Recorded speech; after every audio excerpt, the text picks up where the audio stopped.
নমস্কার বন্ধুরা, তোমাদের সকলকে স্বাগত জানাই নিত্যানন্দ একাডেমিতে। চলে এসেছি তোমাদের জন্য বাংলা এসএলএসটির আরও একটি নতুন মক টেস্ট নিয়ে।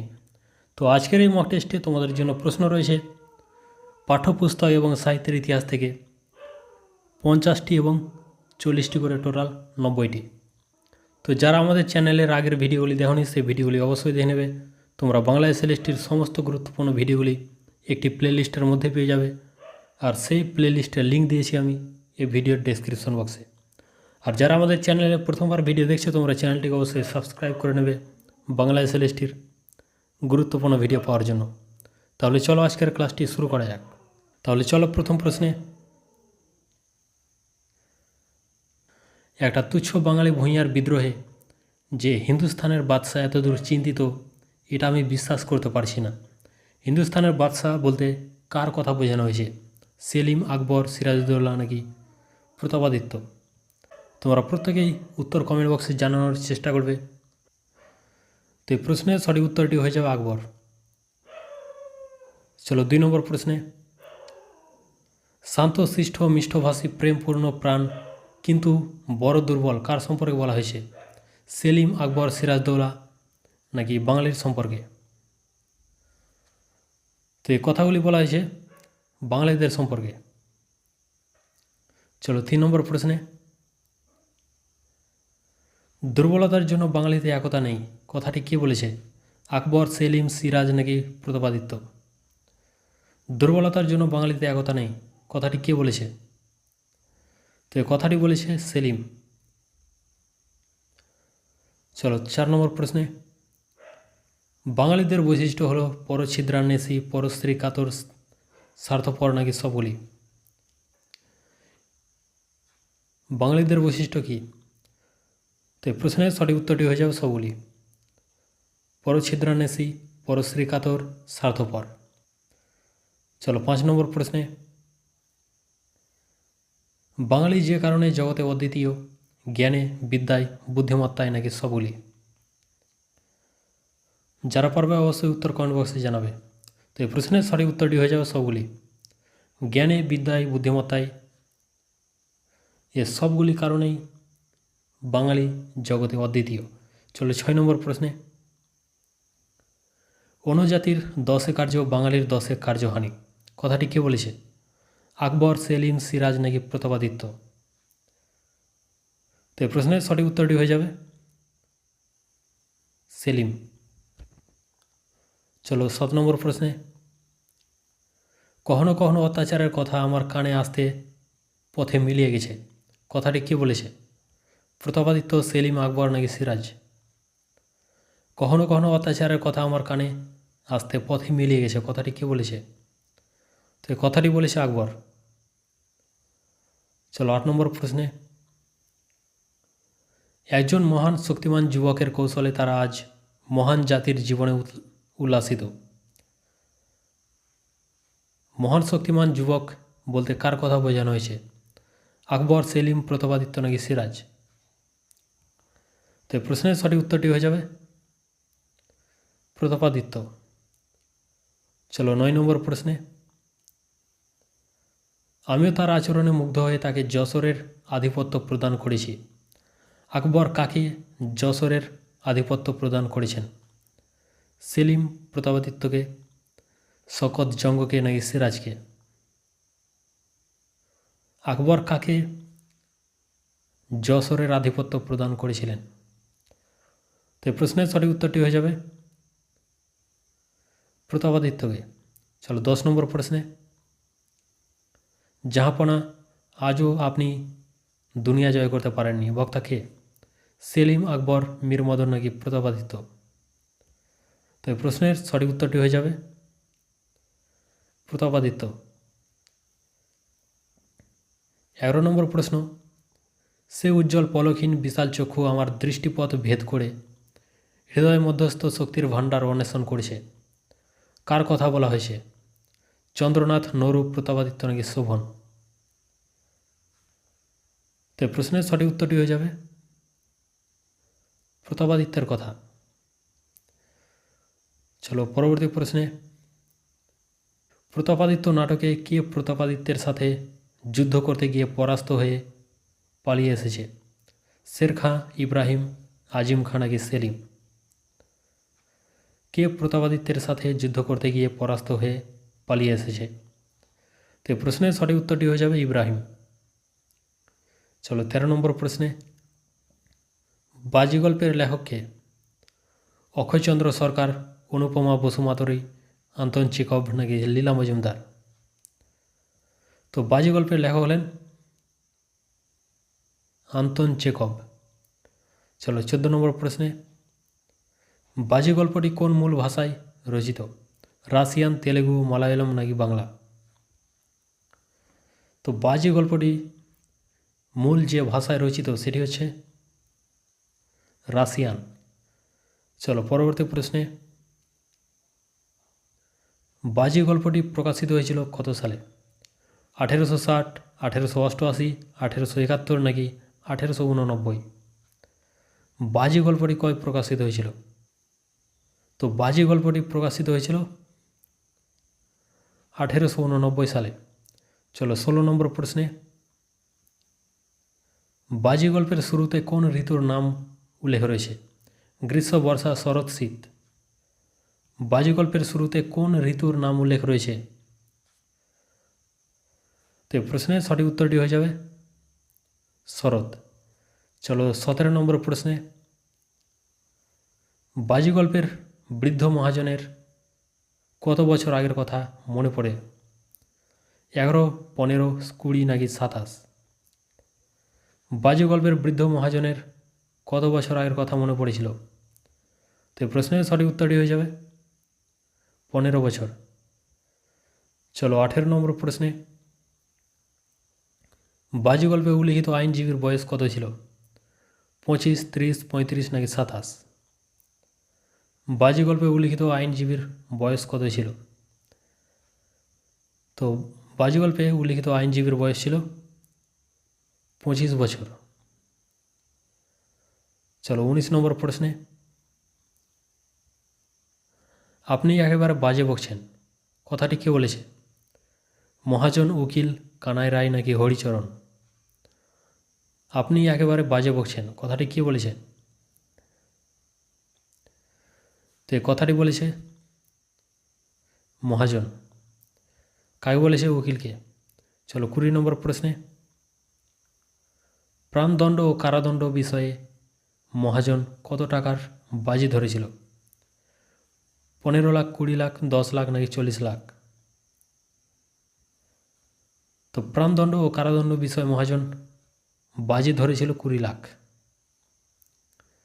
চলো 21 নম্বর প্রশ্নে, বাজি গল্পের শর্ত অনুযায়ী উকিলকে বন্দি থাকতে হবে কত সাল থেকে কত সাল পর্যন্ত? 1865 সালের 14 নভেম্বর থেকে 1870 সালের 14 নভেম্বর, 1865 থেকে 1880, 1870 থেকে 1885 নাকি 1875 থেকে 1890? তো এই প্রশ্নের সঠিক উত্তরটি হয়ে যাবে 1870 সালের 14 নভেম্বর থেকে 1885 সালের 14 নভেম্বর পর্যন্ত। চলো পরবর্তী প্রশ্নে,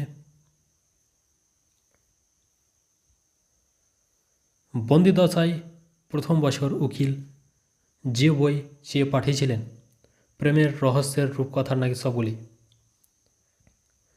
বন্দিদশার প্রথম বছর উকিল কোন বই চেয়ে পাঠিয়েছিলেন? তো এই প্রশ্নের সঠিক উত্তরটি হয়ে যাবে সবগুলি। চলো 23 নম্বর প্রশ্নে, উকিল বন্দিদশার ষষ্ঠ বছরের শেষের দিকে যা বই পড়তে শুরু করেন, ভাষা, দর্শন, ইতিহাস নাকি সবগুলি? উকিল বন্দিদশার ষষ্ঠ বছরে শেষের দিকে কোন বই পড়তে শুরু করেছিলেন? তো এই প্রশ্নের সঠিক উত্তরটি হয়ে যাবে সবগুলি, অর্থাৎ ভাষা, দর্শন, ইতিহাস সবগুলি। চলো 24 নম্বর প্রশ্নে, দশম বছরে উকিল যা পড়তেন, Hindustan Times, India Times, new testament নাকি নিউ ইয়র্ক হেরাল্ড? তো দশম বছরে উকিল পড়তেন নিউ টেস্টামেন্ট। চলো পরবর্তী প্রশ্নে, বন্দিদশায় 4 বছরে উকিল কতটা বই পড়েছে? 400, 500, 600 নাকি 700? তো বন্দি দশায় 4 বছরের উকিল বই পড়েছিল 600টা। 26 নম্বর প্রশ্ন, ডক্টর মানস চৌধুরীর প্রদর্শনী কক্ষের নাম কি? বসু বিজ্ঞান মন্দির, চৌধুরী এক্সপেরিমেন্ট ল্যাব, মনোবিজ্ঞান মন্দির নাকি বীক্ষণ? ডক্টর মানস চৌধুরীর প্রদর্শনী কক্ষের নাম কি? তো প্রশ্নের সঠিক উত্তরটি হয়ে যাবে মনোবিজ্ঞান মন্দির। চলো 27 নম্বর প্রশ্নে, নিউ ইয়র্ক হেরাল্ডের খবরটা দেখে আমি লাফিয়ে উঠলাম। কে লাফিয়ে উঠল পত্রিকার খবর দেখে? মানস, তাপস, কেতকী নাকি শঙ্কু? তো এই প্রশ্নের সঠিক উত্তরটি হয়ে যাবে তাপস। চলো 28 নম্বর প্রশ্নে, মনোরাজ্যের গুপ্ত রহস্য প্রকাশক যন্ত্রটির নাম কি? রিমেমব্রেন, অর্নিথন, বীক্ষণ নাকি অ্যানাইহিলিন? মনোরাজ্যের গুপ্ত রহস্য প্রকাশক যন্ত্রটির নাম কি? তো এই প্রশ্নের সঠিক উত্তরটি হয়ে যাবে বীক্ষণ। চলো পরবর্তী প্রশ্নে, মানস তার বীক্ষণ যন্ত্রের পরীক্ষা শুরু করেছিলেন কাকে দিয়ে? সহকারীকে, নিজেকে, তাপসকে নাকি আত্মীয়কে? তো মানস তার বীক্ষণ যন্ত্রটির পরীক্ষা শুরু করেছিলেন নিজেকে দিয়েই। চলো 30 নম্বর প্রশ্নে, বাল্যকাল থেকে তুই আর আমি হরিহর আত্মা কাদের কথা বলা হয়েছে?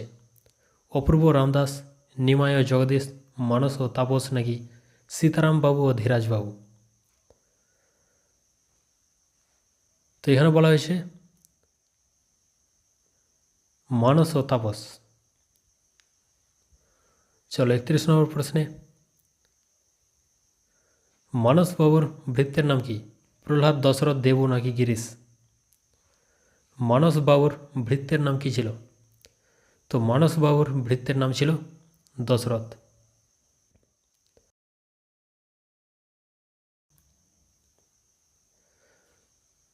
বত্রিশ নম্বর প্রশ্ন, মানস বাবুর স্ত্রী পড়াশোনা করতে কোথায় গিয়েছিলেন? আমেরিকা, লন্ডন, নয়াদিল্লি নাকি জাপান? তো মানস বাবুর স্ত্রী পড়াশোনা করতে গিয়েছিল লন্ডনে। 33 নম্বর প্রশ্ন, মন্মথ রায়ের প্রথম একাঙ্ক নাটকের নাম কি? কারাগার, চাঁদ সওদাগর, বিদ্যুৎ পড়না নাকি মুক্তির ডাক? মন্মথ রায়ের প্রথম একাঙ্ক নাটকের নাম কি? তো মন্মথ রায়ের প্রথম একাঙ্ক নাটকের নাম হয়ে যাবে মুক্তির ডাক। চলো 34 নম্বর প্রশ্নে, মিঠাইওয়ালা গল্পে উল্লিখিত লাল বাড়িটিতে কতজন বিদ্যার্থী পড়াশোনা করে? 50, 55, 100 খানেক, 150 নাকি 200-250? মিঠাইওয়ালা গল্পে উল্লিখিত লাল বাড়িটিতে কতজন বিদ্যার্থী পড়াশোনা করে? তো এই প্রশ্নের সঠিক উত্তরটি হয়ে যাবে 100 খানেক। চলো পরবর্তী প্রশ্নে, মুনিস্বামী ঠিক কটার সময় মিঠাইয়ের থালা নিয়ে বিদ্যালয় গেটে এসে হাজির হয়? 9টার সময়, 10:30টার সময়, দুপুর 12টার সময় নাকি 3টা? তো মুনিস্বামী বিদ্যালয়ের গেটের সামনে হাজির হয় 9টার সময়। চলো 36 নম্বর প্রশ্নে, সারা সপ্তাহের মিঠাই তৈরি হয় ওই একটি দিনে। কোন দিনটিতে মুনিস্বামী সারা সপ্তাহের মিঠাই তৈরি করে? শনি, রবি, সোম, মঙ্গল? তো এই প্রশ্নের সঠিক উত্তরটি হয়ে যাবে রবিবার। চলো 37 নম্বর প্রশ্নে, মুনিস্বামীর স্ত্রী 5 বাড়ির উঠোনে ঝাড় দিয়ে থালা বাসন মেজে তার কত টাকা রোজগার হয়? 2 টাকা, 4 টাকা, 8 টাকা নাকি 5 টাকা? তো মুনিস্বামীর স্ত্রীর রোজগার হয় 5 টাকা। চলো পরবর্তী প্রশ্নে, পাখিরা গান গায় কবিতাটির তর্জমা করেছেন কে? Juan Ramon Jimenez, Satyacharan Chakraborty, Bishnupada Bhattacharya নাকি সুনীল গঙ্গোপাধ্যায়? পাখিরা গান গায় কবিতাটির তর্জমা করেছেন কে? তো পাখিরা গান গায় কবিতাটির তর্জমা করেছেন সুনীল গঙ্গোপাধ্যায়। চলো পরবর্তী প্রশ্নে, কত সালে হিমেনেৎ সাহিত্যে নোবেল পুরস্কার পেয়েছিলেন? 1956 সালে, 1965 সালে, 1967 সালে নাকি 1985 সালে? তো হিমেনেৎ সাহিত্যে নোবেল পুরস্কার পেয়েছিলেন 1956 সালে। চলো 40 নম্বর প্রশ্নে, অতি অল্প সময়ের মধ্যেই ভ্রমণ মানুষকে নষ্ট করে ফেলে, তাকে বেপরোয়া, অহংকারী, উড়নচণ্ডে আর দায়িত্বহীন করে তোলে। কথাটি কে বলেছে? প্লেটো, কালিদাস, সক্রেটিস নাকি অ্যাডাম স্মিথ? অতি অল্প সময়ের মধ্যে ভ্রমণ মানুষকে নষ্ট করে ফেলে, তাকে বেপরোয়া, অহংকারী, উড়নচণ্ডে আর দায়িত্বহীন করে তোলে। কথাটি কে বলেছে? তো এই কথাটি বলেছে অ্যাডাম স্মিথ। চলো 41 নম্বর প্রশ্নে, 40-এর নিচে কাউকে দেশের বাইরে পদার্পণ করতে দেওয়া উচিত নয়। কথাটি কে বলেছে? প্লেটো, অ্যারিস্টটল, সক্রেটিস নাকি অ্যাডাম স্মিথ? 40-এর নিচে কাউকে দেশের বাইরে পদার্পণ করতে দেওয়া উচিত নয়, কথাটি কার? তো এই কথাটি হচ্ছে প্লেটোর। চলো 42 নম্বর প্রশ্নে, রামবাবুর বন্ধুর নাম কি? সীতারামবাবু, গয়েশ হালদার, ধীরাবাবু নাকি গোপীচন্দ্র? তো রামবাবুর বন্ধুর নাম হচ্ছে গয়েশ হালদার। চলো 43 নম্বর প্রশ্নে, রামবাবু খাবারের বদলে কি দিতে বলেছিল? চা, রক্তচাপ মাপার যন্ত্র, বই নাকি আয়না? রামবাবু খাবার এর বদলে কি দিতে বলেছিল? তো রামবাবু খাবারের বদলে চেয়েছিল আয়না। চলো 44 নম্বর প্রশ্নে, দক্ষিণেশ্বর মন্দিরের স্থান নির্বাচন ও নির্মাণের দায়িত্ব ছিল কার উপর? মথুরামোহন, রাসমণি দেবী, রামকৃষ্ণ নাকি বিবেকানন্দের উপর? দক্ষিণেশ্বর মন্দিরের স্থান নির্বাচন ও নির্মাণের দায়িত্ব ছিল কার উপর? তো এগুলির দায়িত্ব ছিল মথুরামোহনের উপর। চলো 45 নম্বর প্রশ্নে, আফ্রিকাকে বন্দিনী করা হলো কৃপণ আলোর অন্তপুরে, বাষ্পাকুলের অনন্ত পথে, সমুদ্র পারে নাকি পশ্চিম দিগন্তে? কী হবে সঠিক উত্তর? অবশ্যই কমেন্ট করে জানাবে সকলেই। তো এই প্রশ্নের সঠিক উত্তরটি হয়ে যাবে কৃপণ আলোর অন্তপুরে। চলো 46 নম্বর প্রশ্নে, ঝোড়ো সাধু রচনায় ঝোড়ো সাধু মুক্তি পেয়েছিল কোথায়? সুন্দরবনের ঝড়ে, ক্যানিংয়ের ঝড়ে, গাইঘাটার ঝড়ে নাকি চিল্কার ঝড়ে? ঝোড়ো সাধু রচনায় ঝোড়ো সাধু মুক্তি পেয়েছিল কোথায়? তো এই প্রশ্নের সঠিক উত্তরটি হয়ে যাবে গাইঘাটার ঝড়ে। চলো 47 নম্বর প্রশ্নে, আনন্দযজ্ঞ রচনায় লেখিকা কোন নদী দেখে হতাশ হয়ে পড়েছিলেন? গঙ্গা, ভাগীরথী, টেমস নাকি সিন্ধু? আনন্দযজ্ঞ রচনায় লেখিকা কোন নদী দেখে হতাশ হয়েছিলেন? তো এই প্রশ্নের সঠিক উত্তরটি হয়ে যাবে টেমস। চলো পরবর্তী প্রশ্নে, স্টেশনে আমায় না দেখলে ভীষণ রাগ করবে। কে রাগ করবে? কোনি, গোপীচন্দর, দেবীপদ গুহ নাকি ক্ষিতীশ? তো স্টেশনে দেখতে না পেলে রাগ করবে দেবীপদ গুহ। চলো 49 নম্বর প্রশ্নে, 20 ঘন্টা অবিরাম ভ্রমণ প্রতিযোগিতায় যারা অংশগ্রহণ করেছিল তাদের অধিকাংশেরই বয়স কত ছিল? 11-12 বছর, 12-13 বছর, 14-15 বছর নাকি 16-17 বছর? তো 20 ঘন্টার অবিরাম ভ্রমণ প্রতিযোগিতায় যারা অংশগ্রহণ করেছিল তাদের বয়স ছিল 16-17 বছর। চলো 50 নম্বর প্রশ্নে, করভাস রচনাটি কোন পত্রিকায় প্রকাশিত হয়েছিল? আনন্দমেলা, আনন্দবাজার, সবুজপত্র নাকি বিচিত্রা? তো করভাস রচনাটি যে পত্রিকায় প্রকাশিত হয়েছিল সেটি হচ্ছে আনন্দমেলা। চলো 51 নম্বর প্রশ্নে, রূপসী বাংলার কবি কাকে বলা হয়? রবীন্দ্রনাথ, জীবনানন্দ দাশ, দ্বিজেন্দ্রলাল রায় নাকি বিহারীলাল চক্রবর্তীকে? তো রূপসী বাংলার কবি বলা হয় জীবনানন্দ দাশকে। চলো পরবর্তী প্রশ্নে, সুভাষ মুখোপাধ্যায় কত সালে জ্ঞানপীঠ পুরস্কার পান? 1971, 1972, 1973 নাকি 1974? তো সুভাষ মুখোপাধ্যায় জ্ঞানপীঠ পুরস্কার পেয়েছিলেন 1971 সালে।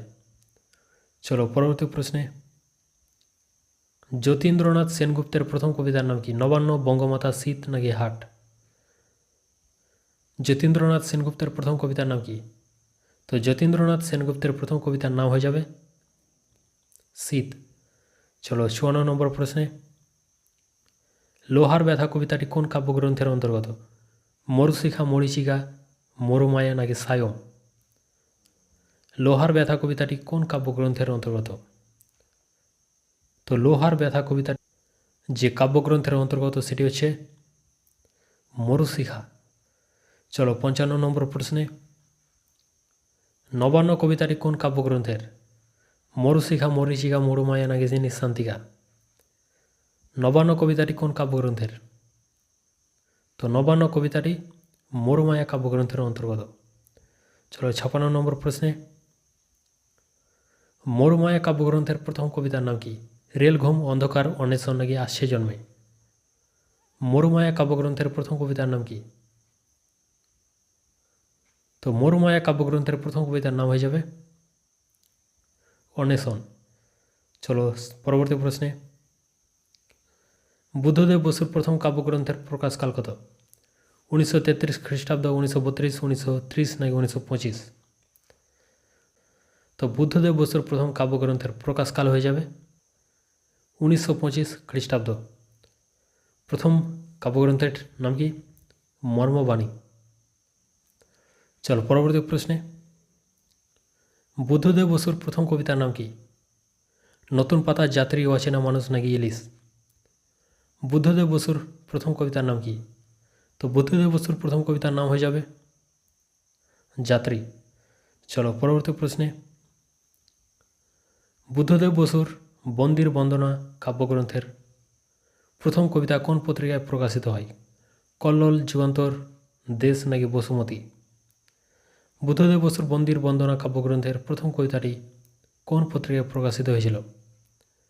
তো এই প্রশ্নের সঠিক উত্তরটি হয়ে যাবে কল্লোল। তো বুদ্ধদেব বসুর বন্দির বন্দনা কাব্যগ্রন্থের প্রথম কবিতার নাম কি? সাবভ্রষ্ট। চলো 60 নম্বর প্রশ্নে, বুদ্ধদেব বসুর দ্রৌপদীর শাড়ি কাব্যগ্রন্থটি কাকে উৎসর্গ করা হয়? সমর সেন, সৌরেন সেন, জীবনানন্দ দাশ নাকি প্রতিভা বসু? বুদ্ধদেব বসুর দ্রৌপদীর শাড়ি কাব্যগ্রন্থটি কাকে উৎসর্গ করা হয়? তো এই প্রশ্নের সঠিক উত্তরটি হয়ে যাবে সৌরেন সেন। চলো 61 নম্বর প্রশ্নে, বুদ্ধদেব বসুর অনুবাদমূলক কাব্যগ্রন্থ কোনটি? কুমার সম্ভব, ম্যাকবেথ, মেঘদূত নাকি শ্রীমদ্ ভগবদ্ গীতা? তো বুদ্ধদেব বসুর অনুবাদমূলক কাব্যগ্রন্থ হচ্ছে মেঘদূত। চলো 62 নম্বর প্রশ্নে, কমলাকান্ত ভট্টাচার্যের যে একটি তন্ত্র সাধনার বই রয়েছে বা রচনা করেছিলেন সেটির নাম কি? কবিরঞ্জন, তন্ত্র মহাবিদ্যা, সাধক রঞ্জন নাকি তন্ত্রকোষ? কমলাকান্ত ভট্টাচার্যের একটি তন্ত্র সাধনার বই ছিল, সেটির নাম কি? তো এই প্রশ্নের সঠিক উত্তরটি হয়ে যাবে সাধক রঞ্জন। চলো 63 নম্বর প্রশ্নে, কবি রামপ্রসাদ সেনের জন্মস্থান কোথায়? কৃষ্ণপুর, বর্ধমান, হালিশহর, কাঁথি, শ্রীরামপুর নাকি নবদ্বীপ? কবি রামপ্রসাদ সেনের জন্মস্থান কোথায়? তো কবি রামপ্রসাদ সেনের জন্মস্থান হচ্ছে হালিশহর। চলো পরবর্তী প্রশ্নে, রামপ্রসাদ সেনের পদ বা গানগুলিকে কি বলা হয়? প্রাসাদী গান, মাধব সঙ্গীত, সাধনমালা নাকি রসকল্পবল্লী? তো রামপ্রসাদ সেনের পদ বা গানগুলিকে বলা হয় প্রাসাদী গান। চলো 65 নম্বর প্রশ্নে, চিরকুমার সভা কোন উপন্যাসের নাট্যরূপ? প্রজাপতি, নির্বন্ধ, 4 অধ্যায়, ঘরে বাইরে নাকি চতুরঙ্গ? চিরকুমার সভা কোন উপন্যাসের নাট্যরূপ? তো চিরকুমার সভা যে উপন্যাসের নাট্যরূপ সেটি হচ্ছে প্রজাপতির নির্বন্ধ। চলো পরবর্তী প্রশ্নে, রবীন্দ্রনাথের চৈতালি কাব্যগ্রন্থের প্রকাশকাল কত? 1892, 1893, 1896 নাকি 1898? তো রবীন্দ্রনাথের চৈতালি কাব্যগ্রন্থের প্রকাশকাল হচ্ছে 1896 খ্রিস্টাব্দ। চলো পরবর্তী প্রশ্নে, বিভূতিভূষণ বন্দ্যোপাধ্যায় তাঁর কোন উপন্যাসের জন্য রবীন্দ্র পুরস্কার পান? আরণ্যক, ইছামতি, পথের পাঁচালী নাকি অপরাজিত? বিভূতিভূষণ বন্দ্যোপাধ্যায় কোন উপন্যাসের জন্য রবীন্দ্র পুরস্কার পান? তো এই প্রশ্নের সঠিক উত্তরটি হয়ে যাবে ইছামতি। চলো পরবর্তী প্রশ্নে, কাজী নজরুল ইসলামের প্রথম প্রকাশিত কবিতার নাম কি? মুক্তি, বিদ্রোহী, প্রলয়োল্লাস নাকি খেয়াপাড়ের তরণী? কবি কাজী নজরুল ইসলামের প্রথম কবিতার নাম কি? তো কবি কাজী নজরুল ইসলামের প্রথম কবিতার নাম হয়ে যাবে মুক্তি। চলো 69 নম্বর প্রশ্নে, দ্বিতীয় বিদ্যাপতি কাকে বলা হয়? চণ্ডীদাস, জ্ঞানদাস, বলরাম দাস নাকি গোবিন্দ দাস? দ্বিতীয় বিদ্যাপতি কাকে বলা হয়? তো দ্বিতীয় বিদ্যাপতি বলা হয় গোবিন্দ দাসকে। চলো 70 নম্বর প্রশ্নে, বাংলা ভাষায় প্রথম মনস্তত্ত্ব বিশ্লেষণমূলক উপন্যাস কোনটি? রজনী, চোখের বালি, কপালকুণ্ডলা নাকি দেবদাস? বাংলা ভাষায় প্রথম মনস্তত্ত্ব বিশ্লেষণমূলক উপন্যাস কোনটি? তো এই প্রশ্নের সঠিক উত্তরটি হয়ে যাবে রজনী। চলো 71 নম্বর প্রশ্নে, পথের পাঁচালী উপন্যাসটিকে চলচ্চিত্রের রূপ দিয়েছিলেন কে? তরুণ মজুমদার, মৃণাল সেন, উৎপল দত্ত নাকি সত্যজিৎ রায়? পথের পাঁচালী উপন্যাসটিকে চলচ্চিত্রের রূপ কে দিয়েছিলেন? তো পথের পাঁচালী উপন্যাসটিকে চলচ্চিত্রের রূপ দিয়েছিলেন সত্যজিৎ রায়। চলো 72 নম্বর প্রশ্নে, শ্রীকৃষ্ণ কীর্তন কাব্যের কোন খণ্ডে সর্বাধিক পদ রয়েছে? বানখণ্ড, হারখণ্ড, দানখণ্ড নাকি জন্মখণ্ড? শ্রীকৃষ্ণ কীর্তন কাব্যের কোন খণ্ডে সর্বাধিক পদ রয়েছে? তো এই প্রশ্নের সঠিক উত্তরটি হয়ে যাবে দানখণ্ড। দানখণ্ডের সর্বাধিক পদ রয়েছে। 73 নম্বর প্রশ্ন, গোবিন্দ দাসের শ্রেষ্ঠত্ব কোন পর্যায়ের পদ রচনায়? অভিসার, পূর্বরাগ, ক্ষেপণরাগ নাকি মথুর? গোবিন্দ দাসের শ্রেষ্ঠত্ব কোন পর্যায়ের পদ রচনায়? তো গোবিন্দ দাসের শ্রেষ্ঠত্ব অভিসার পর্যায়ের পদ রচনায়। চলো 74 নম্বর প্রশ্নে, রবীন্দ্রনাথের বলাকা কাব্যগ্রন্থের প্রকাশকাল কত? 1925, 1929, 1916 নাকি 1941? রবীন্দ্রনাথের বলাকা কাব্যগ্রন্থের প্রকাশকাল কত? তো রবীন্দ্রনাথের বলাকা কাব্যগ্রন্থের প্রকাশকাল হয়ে যাবে 1916 খ্রিস্টাব্দ। চলো 75 নম্বর প্রশ্নে, নিচের কোনটি গিরিশচন্দ্র ঘোষের একটি ঐতিহাসিক নাটক? ছত্রপতি শিবাজি, আলাউদ্দিন, গৈরিক পতাকা নাকি মহারাজ নন্দকুমার? নিচের কোনটি গিরিশচন্দ্র ঘোষের একটি ঐতিহাসিক নাটক? তো এই প্রশ্নের সঠিক উত্তরটি হয়ে যাবে ছত্রপতি শিবাজি। চলো 76 নম্বর প্রশ্নে, নিচের কোনটি রবীন্দ্রনাথের সূচনা পর্বের কাব্য? নৈবেদ্য, চিত্রা, রুদ্রচণ্ড নাকি গীতালি? নিচের কোনটি রবীন্দ্রনাথের সূচনা পর্বের কাব্য? তো এই প্রশ্নের সঠিক উত্তরটি হয়ে যাবে রুদ্রচণ্ড। চলো 77 নম্বর প্রশ্নে, নির্ঝরের স্বপ্নভঙ্গ কবিতাটি রবীন্দ্রনাথের কোন কাব্যগ্রন্থের অন্তর্গত? সোনার তরী, কড়ি ও কমল, মানসী নাকি প্রভাত সঙ্গীত? নির্ঝরের স্বপ্নভঙ্গ কবিতাটি রবীন্দ্রনাথের কোন কাব্যগ্রন্থের অন্তর্গত? তো নির্ঝরের স্বপ্নভঙ্গ কবিতাটি প্রভাত সঙ্গীত কাব্যগ্রন্থের অন্তর্গত। চলো 78 নম্বর প্রশ্নে, মরিতে চাহি না আমি সুন্দর ভুবনে, মানবের মাঝে আমি বাঁচিবারে চাই উদ্ধৃতিটি কোন কাব্যগ্রন্থের? ছবি ও গান, কড়ি ও কমল, মানসী নাকি সোনার তরী? তো এই উদ্ধৃতিটি হচ্ছে কড়ি ও কমল কাব্যগ্রন্থের অন্তর্গত। চলো 79 নম্বর প্রশ্নে, রবীন্দ্রনাথ তাঁর কড়ি ও কমল কাব্যগ্রন্থটি কাকে উৎসর্গ করেছেন? জ্যোতিরিন্দ্রনাথ ঠাকুরকে, দেবেন্দ্রনাথ ঠাকুরকে, জগদীশচন্দ্র বসুকে নাকি সত্যেন্দ্রনাথ ঠাকুরকে? রবীন্দ্রনাথ তাঁর কড়ি ও কমল কাব্যগ্রন্থটি কাকে উৎসর্গ করেছেন? তো এই প্রশ্নের সঠিক উত্তরটি হয়ে যাবে সত্যেন্দ্রনাথ ঠাকুরকে। চলো ৮০ নম্বর প্রশ্নে, নিম্নলিখিত কোনটি কৃষ্ণকুমার এই নাটকের চরিত্র? সব্যসাচী, আলাউদ্দিন, ভীমসিংহ নয় গদাধর। তো নিচের যে চরিত্রটি কৃষ্ণকুমার এই নাটকের সেটি হচ্ছে ভীমসিংহ। চলো ৮১ নম্বর প্রশ্নে, নিম্নলিখিত কোনটি গিরিশচন্দ্রের একটি পৌরাণিক নাটক? দেবাসুর, চিত্রাঙ্গদা, উর্বশী নাকি পাণ্ডব গৌরব? নিচের কোনটি গিরিশচন্দ্রের একটি পৌরাণিক নাটক? তো এই প্রশ্নের সঠিক উত্তরটি হয়ে যাবে পাণ্ডব গৌরব। চলো ৮২ নম্বর প্রশ্নে, নিম্নলিখিত কোনটি দীনবন্ধু মিত্রের নবীন তপস্বিনী নাটকের চরিত্র? ইন্দ্রনীল, জলধর, জগৎসিংহ নাকি ভক্তপ্রসাদ? নিচের কোনটি দীনবন্ধু মিত্রের নবীন তপস্বিনী নাটকের চরিত্র? তো এই প্রশ্নের সঠিক উত্তরটি হয়ে যাবে জলধর। চলো ৮৩ নম্বর প্রশ্নে, নিচের কোনটি বিদ্যাসাগরের বিতর্কমূলক রচনা? ব্রজবিলাস, ভ্রান্তিবিলাস, অভেদী নাকি রহস্য সন্দর্ভ? তো নিচের যেটি বিদ্যাসাগরের বিতর্কমূলক রচনা সেটি হচ্ছে ব্রজবিলাস। চলো পরবর্তী প্রশ্নে, গিরিশচন্দ্রের কোন প্রহসনে মৈলিয়ের love is the best doctor এর প্রভাব রয়েছে?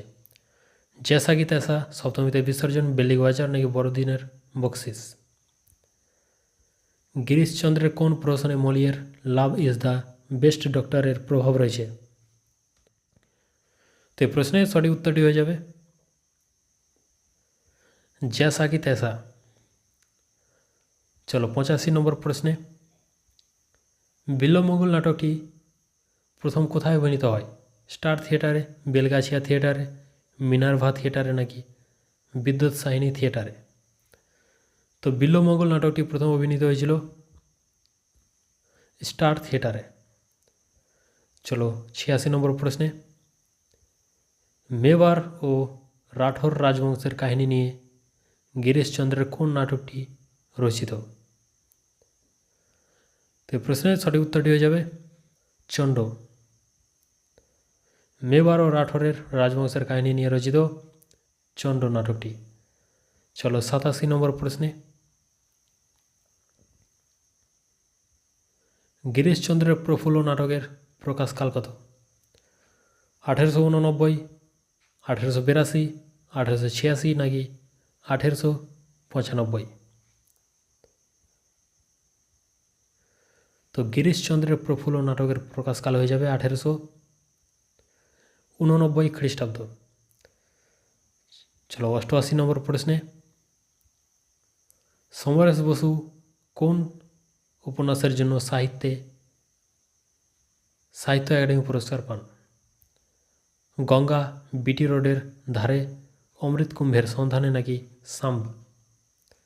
সমরেশ বসু কোন উপন্যাসের জন্য সাহিত্য একাডেমি পুরস্কার পান? তো এই প্রশ্নের সঠিক উত্তরটি হয়ে যাবে সাম্ব।